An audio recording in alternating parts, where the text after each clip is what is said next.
What would you like to be called? Skip. I know. Do you want a title? Do you want a company name? What the fuck do you want? It probably.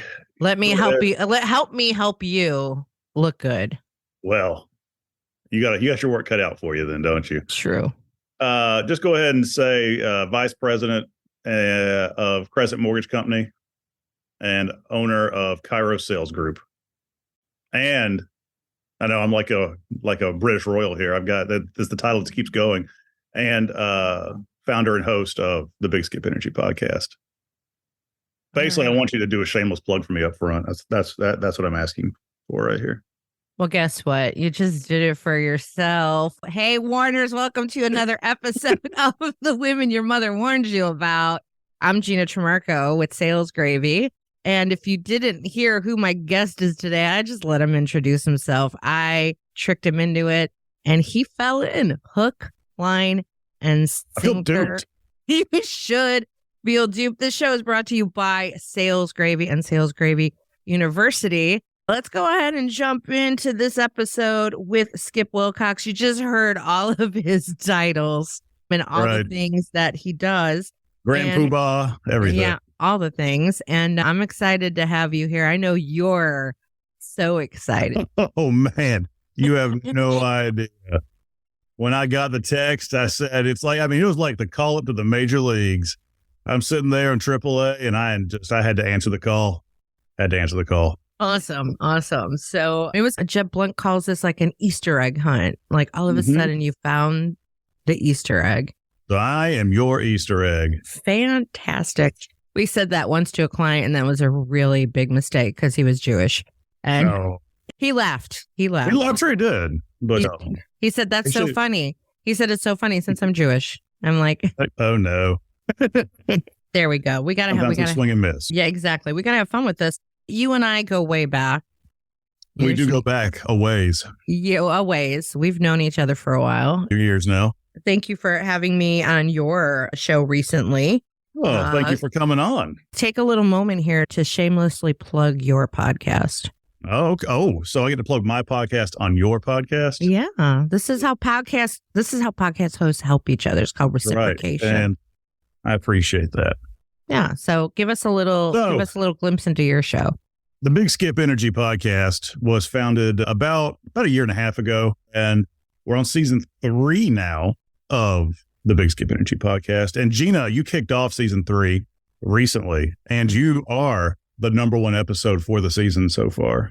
Oh, yes. Look at that. 3 downloads, you win. No, I'm kidding. The podcast, I started it as a way to bring sales knowledge, not only to my industry, which is mortgage, but just to people in general. So having people on that can share their thoughts. It's an interview style show, and hope that people can have a few takeaways to help kind of grow their business, make a difference in some new and exciting way, and just get exposed to a lot of things. I think a lot of times we get pigeonholed into our own particular industry. And I know mortgage and banking is like that. And I think it's really important that we have some diversity of thought and have some different people on there. So that's what I've been trying to do. Well, kudos to you. Congratulations. I know when you first told me you're going to do a podcast, I'm like, why? Yeah, I know. Why are you signing up for this? And keep in mind that having worked with you formerly, I won't come out and say how that was. You can say it because I like to stay confidential. Having worked with you formerly, it is just an occupational hazard for me as a coach to be like, what's your end game? What's the purpose of this podcast? Because so many people talk about like, we should have a podcast. And I'm like, that's great, but you need a desired outcome for it because 100%. It's a little bit of work. Yeah, it is. It really is. And in case y'all are wondering and couldn't put the context clues together, Gina and I did work together. She was my sales coach. Feels like forever ago. Yeah. But yesterday at the same time. The podcast thing, it's like, that's the thing now, right? Everybody's got a podcast. And when I started it, I had no delusions of becoming like a Joe Rogan or something, but I wanted to try and bring something of value and have a good time doing it. I've been lucky that it's been pretty successful. Reached over 12 or 13 countries now. Got a regular followership and, whatever that word is. I don't know what that word's supposed to be. Followership. Yeah, I don't know. Yeah. Audience. How about that? Audience. But which is weird because I never really expected anybody outside my circle to listen to it originally. And here we are. I got somebody from Taiwan that listened to your episode. I got to add that to my country list. So I love it. What is one big takeaway you have from doing the show? Well, the takeaways for me are really twofold. One is I use it as much for my own learning and information consumption as I do to bring it to others. But I've been really interested to hear people's story because I try and ask them questions about what they do outside of their known role or how they got to where they are. Again, finding those stories out is really interesting to me. And so it's kind of like pulling back the curtain a little bit. You get to see a little bit more of who the person is that brings this information to you. I think a certain comfort level that people have when they come on, even if they don't know me, is it starts coming out, and then you start having a real good conversation. I mean, you know how this works. You've had a successful show for a long time. And so I think getting them to open up is really the key to having some good content instead of just regurgitating what they're used to doing all the time. Yeah, I hear this all the time with doing my show when people come on and they say, oh, gosh, this was so different type of a show to do, because I try to treat it like a conversation. Yeah. I'd love your thoughts around, I think why I can do a podcast well as a host is being in sales. We have to be able to engage and ask the right questions to get people to talk. And so I see the skill as interchangeable. I've also seen it as it's made me a better salesperson in discovery. The more I like you said, I've been doing this show now. We're in our 5th year. It's so interesting because we call a full year a season. Maybe I need to change that, but this is the 5th year of the show. Yeah. And I feel like the more I do the show, the better I get in sales conversations. What are your thoughts on that? Yeah, I'd say so, because asking the right questions is key. I mean, everybody knows that, right? But so few people actually do it.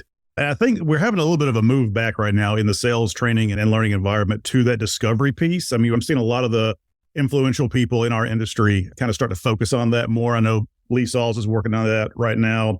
Tony Morris, who does a lot of work with Sales Gravy now as well, they really focus on those questions and that upfront discovery and trying to get the information out. So I think that's really important.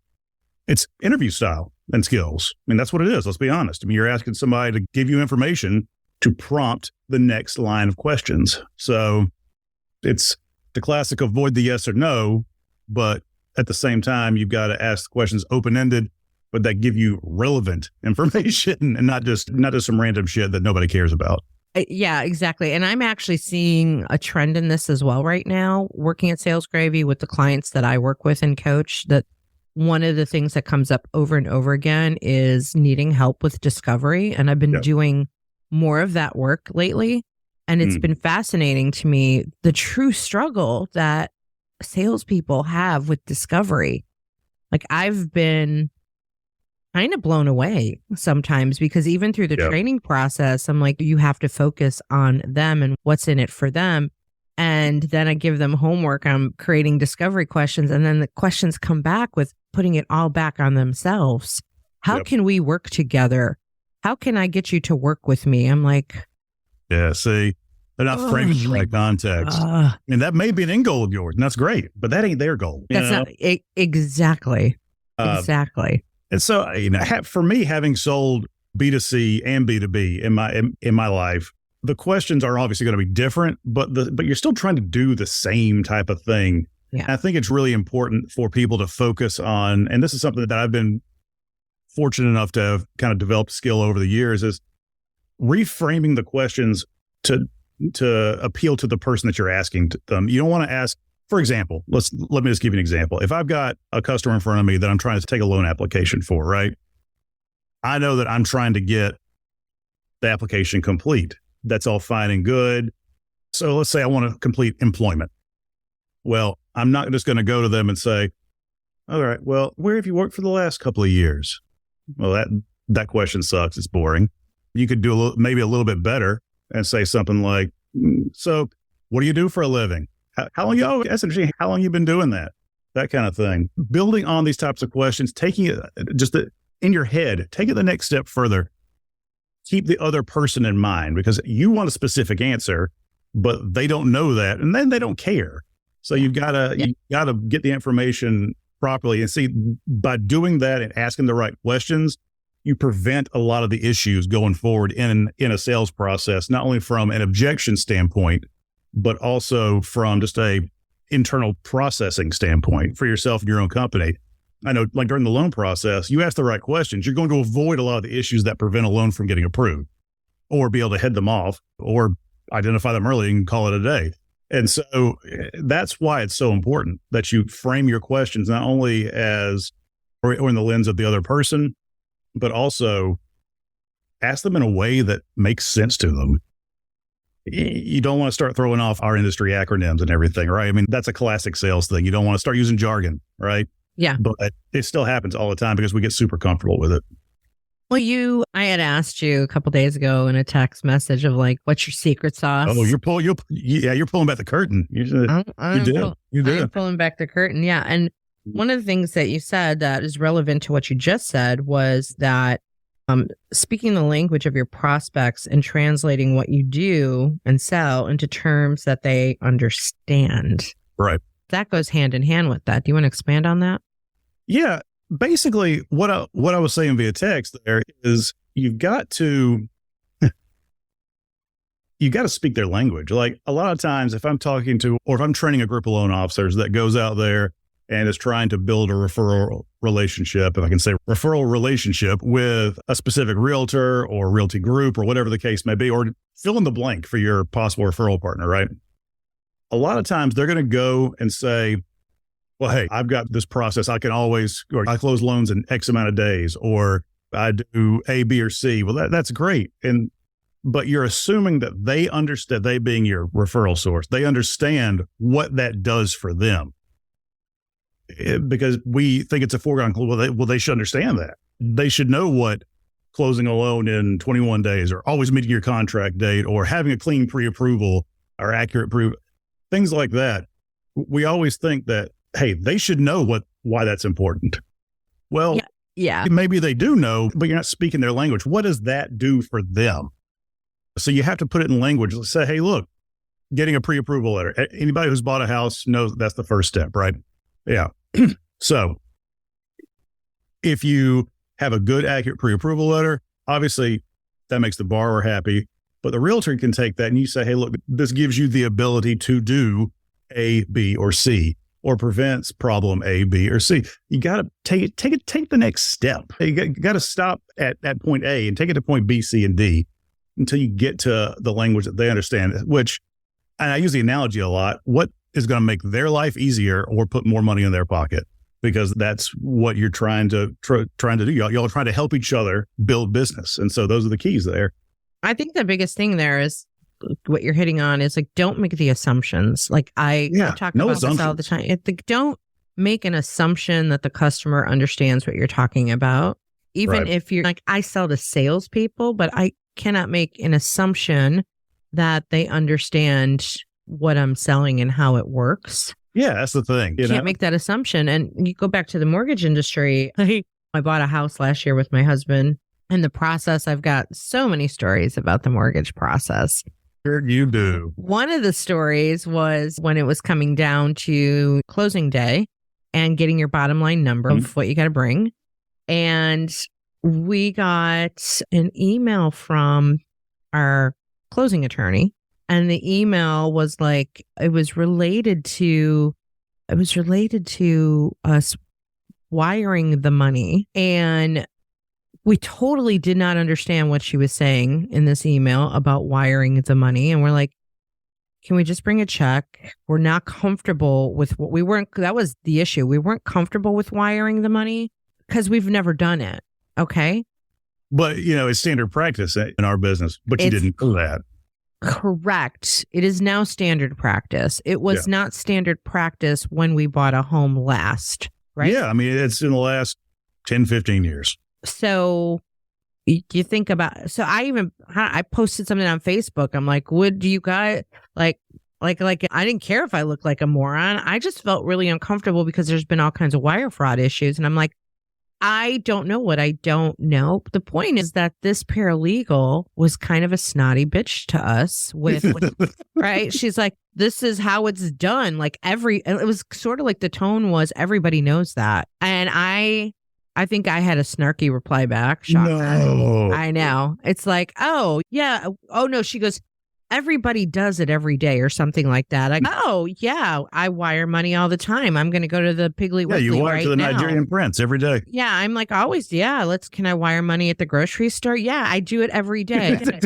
Yeah, that's right. We don't do it every day. Right. And she was trying to make us feel bad like we were idiots. And maybe we were ignorant to the process. The point is, we didn't understand the process. There's no reason for you to have known that. Don't make that assumption that we do this every day. And those were her words. Because I think you're a really good example. I'm glad it wasn't the mortgage person that did it. It was at least the paralegal. So yeah, it was the paralegal. But along the mortgage people front, that's another Well, of course, the more I could also say, well, your loan officer should have told you about the process ahead of time and forewarned you about that. And the thing is that my husband has used that loan officer many times. And this was the first time that I don't know if it was the mortgage company's issue or if it was the home builder's issue for the money to be wired, because he's used this loan guy a million times. Okay. For refis, for buying his places. So This was the first time that this was coming up, and it wasn't even coming from our guy. It was coming from this random attorney that our builder recommended, yada. Now go back to mortgage. When we were getting ready to buy the house, of course, the builder says, you can use our in-house mortgage company. Right? Yeah, look at that face. Yeah. And of course, my husband's like, I got a guy that I'm loyal to because he supports first responders.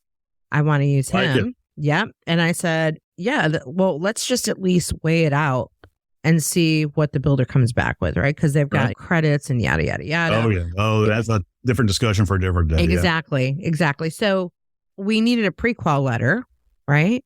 So we go to their internal, because we thought it would move it faster. We honestly thought using the in-house mortgage person would move it faster for us, because it was like when you, like this, if you blinked, the house was gone, right? Yeah. And it wasn't even built yet. So that mortgage person just kind of didn't give us the warm fuzzies. She was dragging her feet. The sales rep for the builder was like, what's up? And I'm like, you tell me what's up. This is your in-house mortgage company. I thought maybe this would go faster because of that. And they're dragging their feet. And that mortgage person treated us like we just weren't valuable because I was in sales. And so as being in sales, they were like scrutinizing my numbers and income. And, and anybody who drives or who gets incomes driven by commission or not W-2 wages is always scrutinized. Yeah. So they were scrutinizing that. And we were getting frustrated. So we went back to David's guy, and David's guy produced a pre-qual letter in a minute. He's like, yeah, I have seen no problem with this. Like, you guys are good. We tell that other mortgage person we're good. She doesn't seem to care. That's fine. Until a month before our closing. And here comes the call. Hey, I know you went with someone else. What kind of rate did you get? All she's got is coming back trying to beat a price at that point.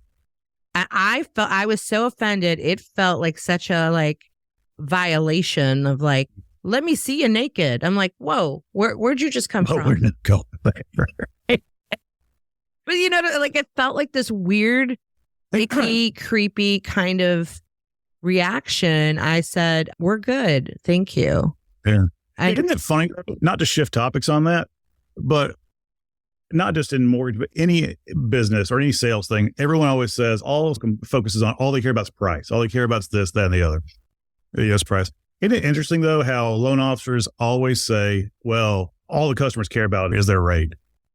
But that's what she's focusing the conversation on when she's trying to win your business back. Isn't that weird? It's like, what are you expecting to focus on if that's what you're focused on? Right. She at that point was selling on price, and someone else, I don't know if you told me this, I can't remember, somebody told me this, that it's like that mortgage person looked at us like, oh, somebody else went through the process of pre-qualifying them.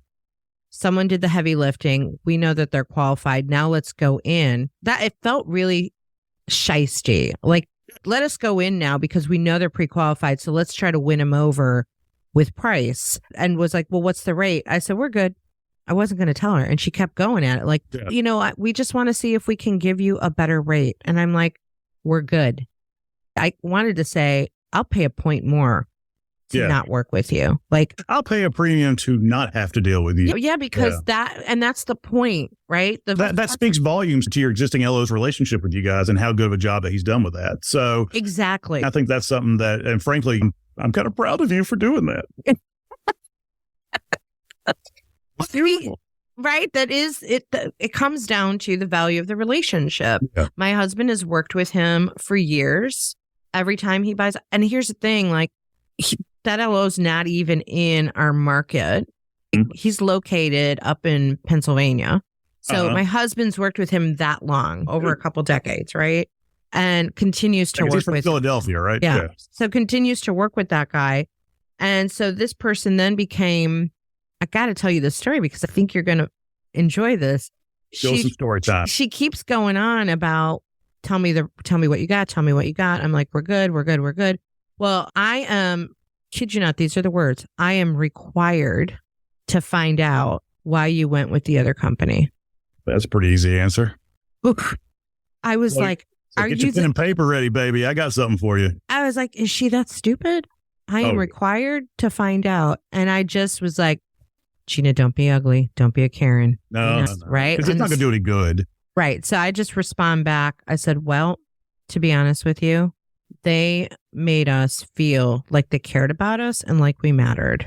And their customer service is excellent. Oh, okay. Oh, by the way, I'm friends with Angela, who was in your wedding. And I saw your pictures on Facebook of your wedding and you were so beautiful. Oh, that's nice. Too late for that crap. It's like random weirdness. Yeah. Like it's too late. You're trying. Now you just sound awful. You're lost. Like for good reason. Walk away. Just walk away from it. Learn your lessons. Do better next time. Go find your dignity somewhere, but it's not here. And then a week before our closing, we get another call from a different guy. Yeah. Right. The next guy calls. From the construction company's mortgage company? Yeah. Yeah. Oh, different guy, right? He was a message and I'm like, all right, I'm returning his call just because I'm fascinated and I am going to get a referral out of this to find out who's in charge of training at this company.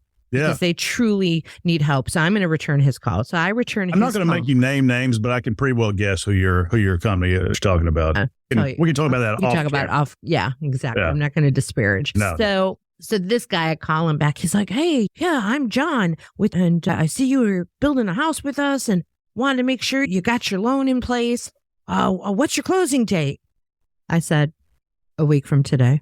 I said, I highly doubt you're going to be able to process a loan in the next 5 business days. Oh. Well, they can't. I mean, that's not even long enough for the minimum required disclosures to go out.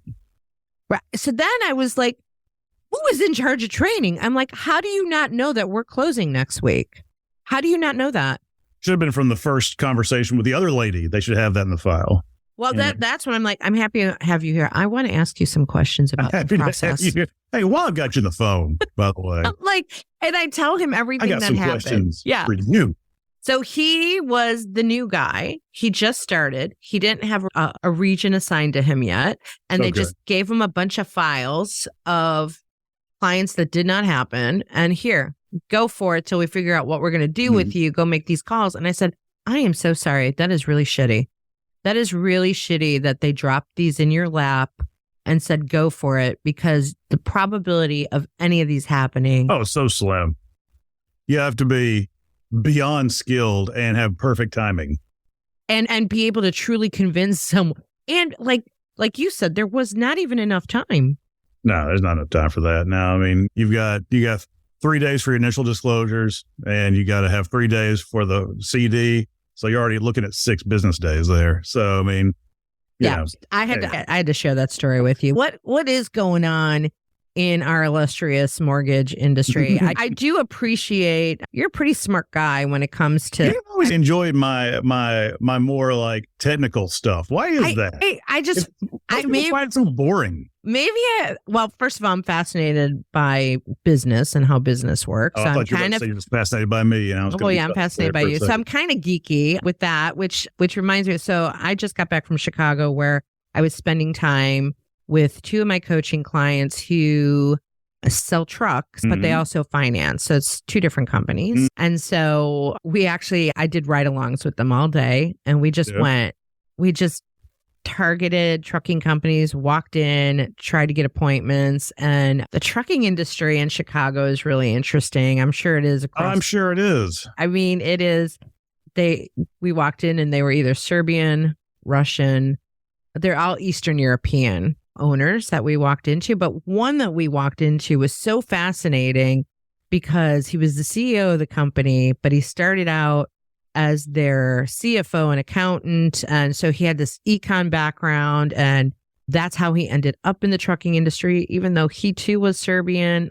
He started out in the financial end of it, but it was fascinating talking to him about what they're going through right now and how a lot of trucking companies the smaller ones are going out of business. And so he was attributing their success of staying where they are and not having that struggle it all came down to numbers, and it all came down to, and so we were totally geeking out over this. Like me. It was fascinating. Yeah, it is. It is. So what is going on? It's a weird time out there, but it's not bad. Now, is there bad news out there? Yeah. Unfortunately, in our industry, we've had several companies that haven't made it. We've had some consolidations. We've had layoffs. Those are obviously all negative things.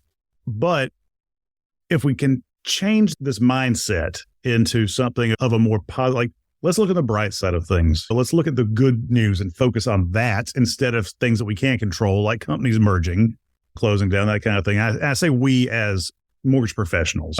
But right now, it's a weird time because we're in a situation where inventory is so low that it's keeping the price level at a fairly high level because demand has not decreased despite the recent rise in interest rates. Demand is not. Now, the qualification sometimes has decreased, and people wanting to buy a home, but maybe thinking about waiting, that has increased. So, but suffice it to say, we still don't have enough houses, right?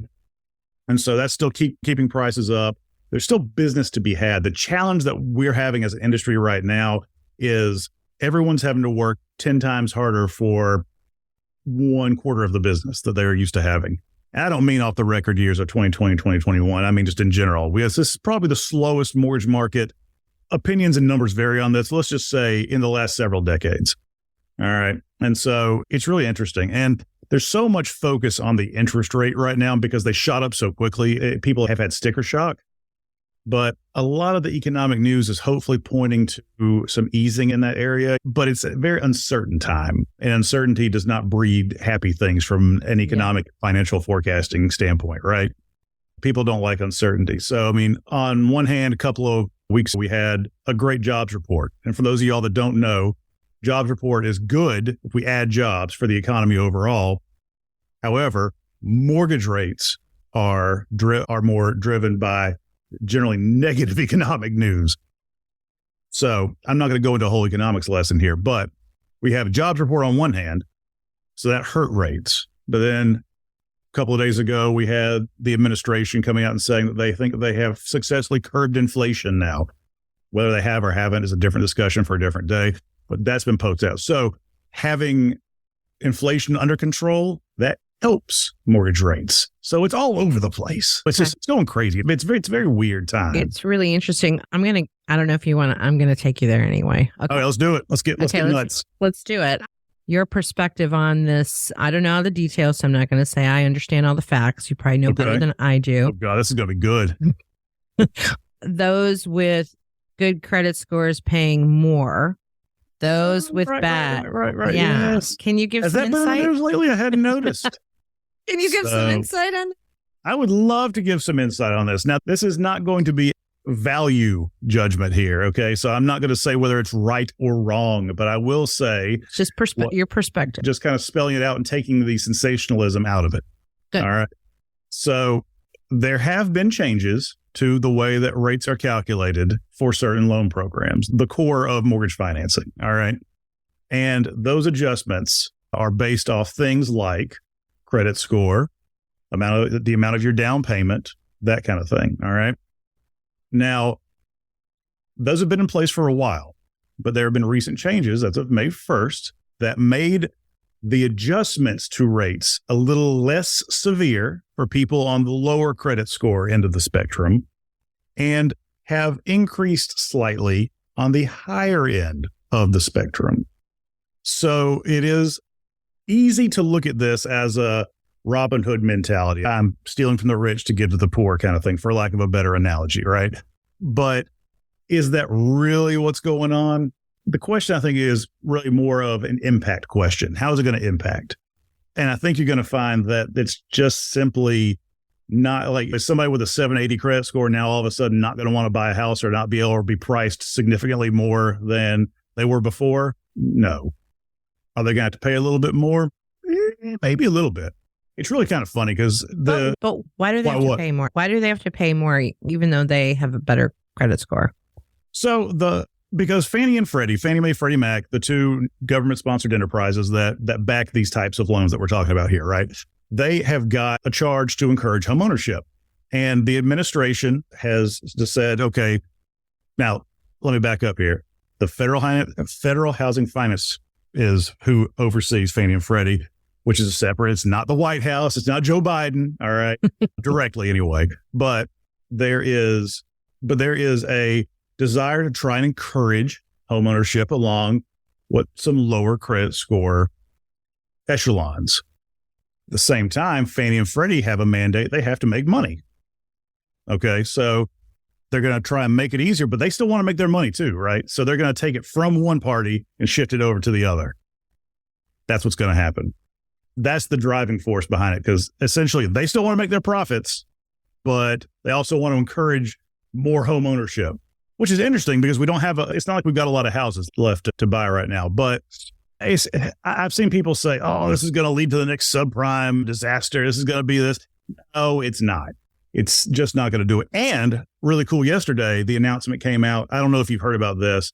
As part of these initial changes, there was a debt to income ratio adjustment along with these credit score or loan to value, down payment, whatever terms you want to put it in there. There was one for your debt ratio being over 40%. For those of y'all out there that don't know what that means, don't worry about it. Just suffice it to say, we complained enough as an industry and they took it out. Okay. So that money grab is gone. So that's good. So that'll actually help everybody across the board, good credit and bad credit, or less than perfect credit, from having to pay more. And what paying more is someone with good credit? How much more are you paying? What's the... Well, the dollar figure is going to be driven by what loan size that you're talking about, because these are basis point adjustments. So we're talking about a fraction of a percentage to the price of your loan. We're not talking if you had, I'm throwing out this range. It's not like your rate's going to go from 5.5 to 6 or something like that. These are very incremental changes. So if there's an effect to the interest rate itself, not much. I really hesitate to say the amount, but usually it'll be less than a quarter or an eighth, typically. Yeah. So putting your sales hat on, and that's kind of why I wanted to go there, because if we look at this from a sales perspective, right? You use the word sensationalized, because this has been sensationalized. Yeah. I think most news is sensationalized, and then you got to take the time to really understand what the facts are. Thus, I asked that question. To some extent, you may get pushback from buyers who are going to be like, this is bullshit, and why should I have to pay more? And so they're resisting, in essence, a price increase is what would be happening. Are you seeing some of that? And whether or not you are, how do you handle that reaction to? Let's take a step back before I answer that question, and let's just look at the situation as a whole. And this is not, people could say this is my opinion on this, but I think it's really more taking all the sensationalism out of it. The fact remains that this is not going to encourage a whole lot of lower credit score, home ownership, or dissuade higher credit score. That's just a fact. They're shifting money from one or the other. So there's so many other factors that have to go into it. That's not really going to be the be all end all. But to your question, All right. So the first thing I would say to a borrower that is coming to me and saying, Skip, I read the news. Sounds like I'm going to be paying more and blah, blah, blah. Okay. Well, the first question I'm going to ask is, does that make you not want to buy 123 Main Street? Well, no. I mean, I still love the house. I just don't like them having to pay more for it. Well, I get that. So first, let's say, okay, let's look at it and say, okay, so you still want the house. But you're bitching and moaning about having to do this that we can't control. I can't control that. ABC Mortgage can't control it. XYZ Mortgage can't. We all have the same crap we have to deal with, right?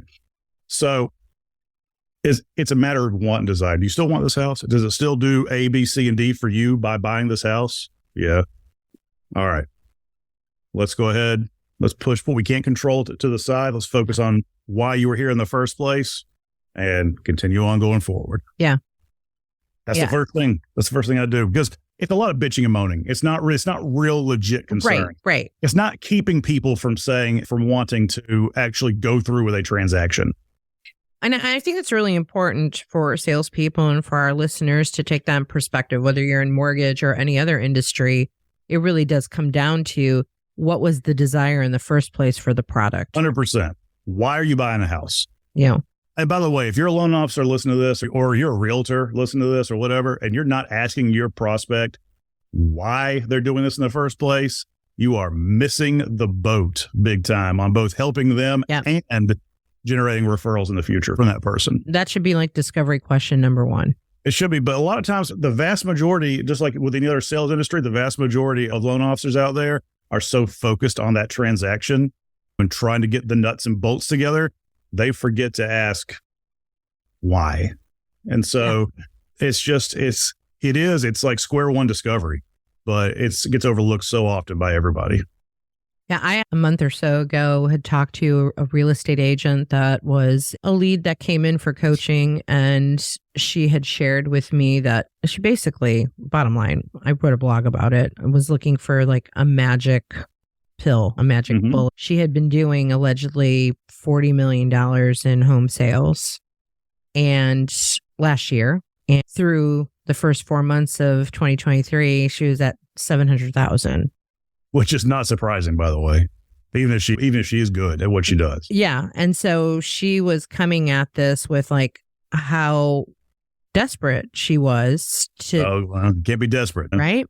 And so we went through the whole conversation, and I went through the whole discovery with her, and I found ways to relate with her as a woman, divorced, different challenges in her life that she had been going through. And I was able to tell her a couple of my own stories of how I was able to overcome some similar challenges. And her reaction was, I want that. I want what you got. Yeah. I'm like, well, you can have that. I mean, she's like, okay, how do I work? Okay, I want to work with you. Right? Yeah. Great. So we walk through the program. You've been through it. And then I give her the price. And of course, it's I can't do that.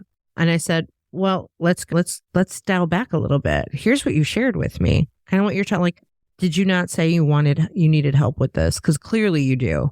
Yeah. Right. Yeah. Let's go back to that. She knows it. You know it. Everybody knows it. Right. So she knew it, but then she was at that point, I knew like she wasn't going to value what we were selling because she was just in I need a magic pill. And I even said that to her. I go, she even said to me, I'm looking for the magic pill. And that's when yeah. And that's the thing, like, that's the struggle as coaches, because I do a fair amount of coaching now too. And so that's the thing, like, people don't understand that, or that after our discovery call, they discover that it's not, in fact, work free. They have to put in the work. You're only going to get out of it whatever you put into it. Right. Yeah. And that's what I said to her. I said, the magic pill is hard work. I said, you probably don't want to hear this, but that's the answer. Is that you're going to have to work, to your point, 10 times harder, right? The guys that I was with the other day riding along selling trucks, they have a mindset of, and we set this tone for them last year, going into 2023, we prepped for it, and they were on board and agreed with me, we're just going to have to work 10 times harder going into 2023. And we're okay with that. So we're going to work harder to get what we were getting, but that's what we have to do. Yeah. Yeah, Right. it's not like you said, it's not special to the trucking industry. It's not special to this or that or mortgage. The fact remains that in a lot of industries, now some industries are doing great. Some industries are having their 2020 and 2021 for mortgage. They're having that now. That's great. That's the way it always is, right? But a lot of times, and like it or not, we are teetering on a recession. And so by a lot of measurements, we're already there. By most, we're heading towards one. So regardless, there are a lot of industries that there's just not as much business out there to have.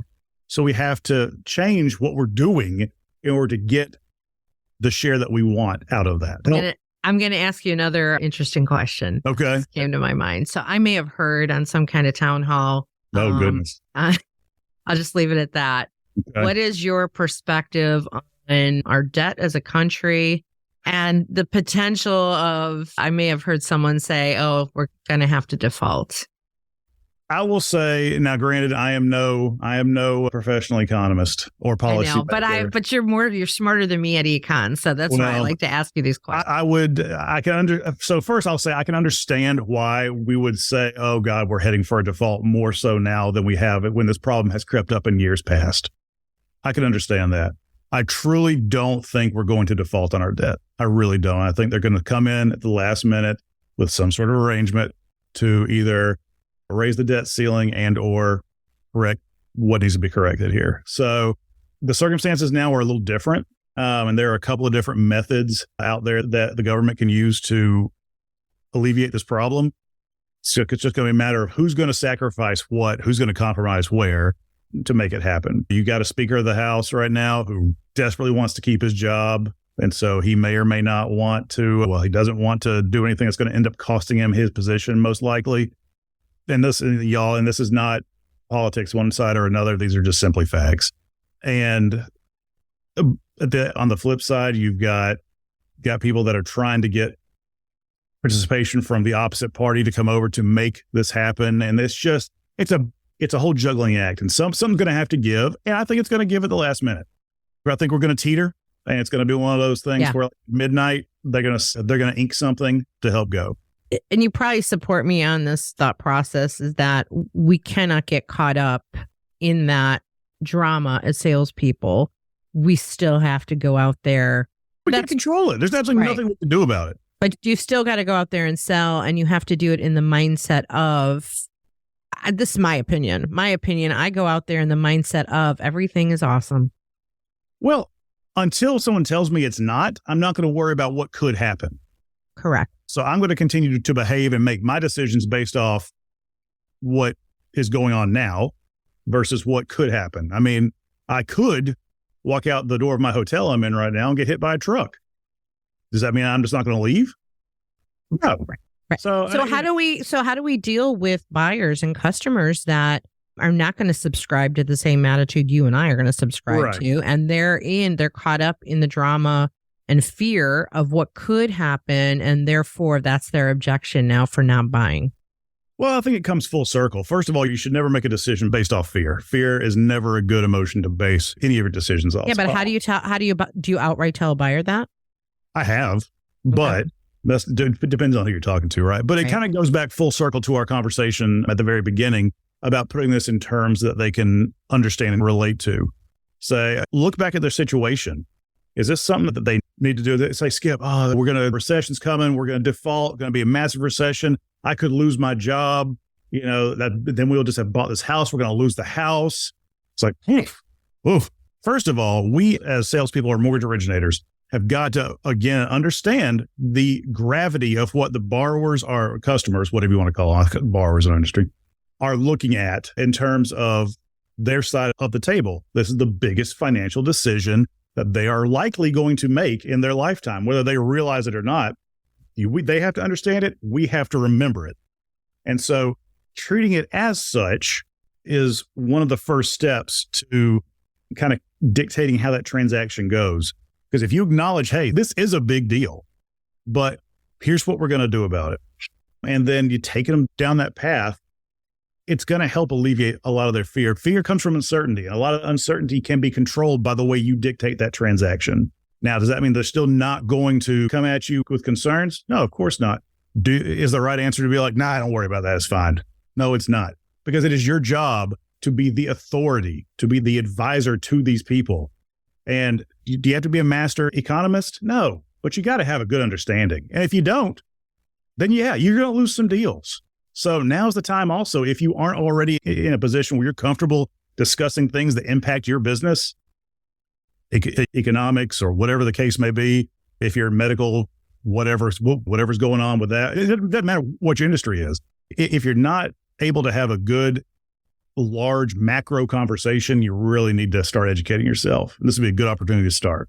I think that's... Does that answer your question? I don't know if that answered your question. No, it did. It did. I just wanted to kind of put that thought in sellers' minds of, right, how are you going to continue to deal with, we're not out of it yet. How are you going to continue to deal with this fear that prevents people from taking action and making decisions? And some people, you can come right out and say, don't be in a place of fear. At the same time, yes, and we want to validate where people are coming from. Absolutely. Right. And then because it's a valid concern. Yeah, it's valid. And the and, right, the yes and concept of like, and here's what's going on. And I think this is a really strong takeaway as we get ready to wrap up the show for anyone out there selling.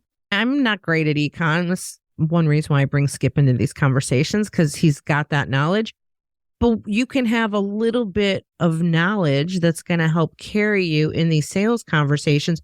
Know what's going on in the economy so that you can help dispel some of the fear, because the average Gina or the average Joe might not have a good handle on it. So you could actually put yourself in a higher position as a seller if you have a little bit of education and you stay on top of what is going on right now and do your fact finding. This is why I bring Skip in. So I'm going to come off that a little bit and say, but at the same time, talking about like in my industry, for example, and everyone's industry has their own thing, right? But so if I follow all the economic reports that come out, and there's a handful that come out regularly that always impact my industry, if I spout that back off to a customer, they're not going to know what the hell I'm talking about. So it goes back to what we said earlier. You got to put it in terms that they can understand and realize the impact of it.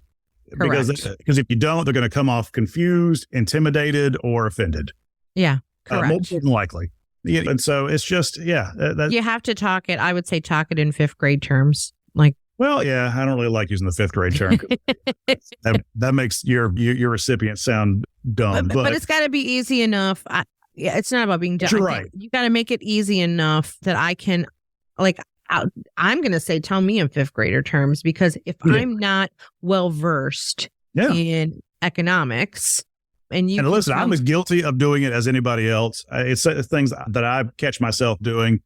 Sometimes I would have even been mid sentence. I stop and be like, you know what? Let me rephrase this, because I catch myself using language that I'm comfortable with that they may not be. And this is business to business or business to consumer, y'all. Right. You can't assume that just because you're dealing with somebody who's in the same type of thing every day that you are, they still speak your language, because we're still very specialized from a business standpoint. Yeah. Okay. So sorry. That's no apologies. So I've got you had said. Oh, here we go. Here we go. Said when I asked you for your secret sauce stuff, you're very quick thinking and adaptable. Oh, I'm adaptable. And you said rapid fire me. Yeah, I said, hey, give me some questions. Let's see what comes out. So now, before we start this, is there anything that I'm not allowed to say on the show? Nope. You can say whatever you want. All right, so good. I am going to rapid fire you. This might become part of the show now. I like it. I like it. Let's go. So I'm gonna ask you 10 questions, and you have to respond as quickly as possible with as few words as possible. Some of these are going to be one-word answers. Some of them might be a little bit longer. All right. All right. Here we go. Here we go. Favorite sports team? Braves. Favorite ice cream? Chocolate peanut butter. Boxers or briefs? Boxers. Favorite day of the week? Monday. Sure thing or long game? Say that one more time. I didn't hear you. Sure thing or long game? Long game. Most memorable fail? Does marriage count? No. First thing that comes to mind. Moving on. Biggest brag? Oh, you got me dirty that time. Biggest brag? Kids. What makes for a good sales coach? The ability to listen. Favorite podcast? Big Skip Energy Podcast.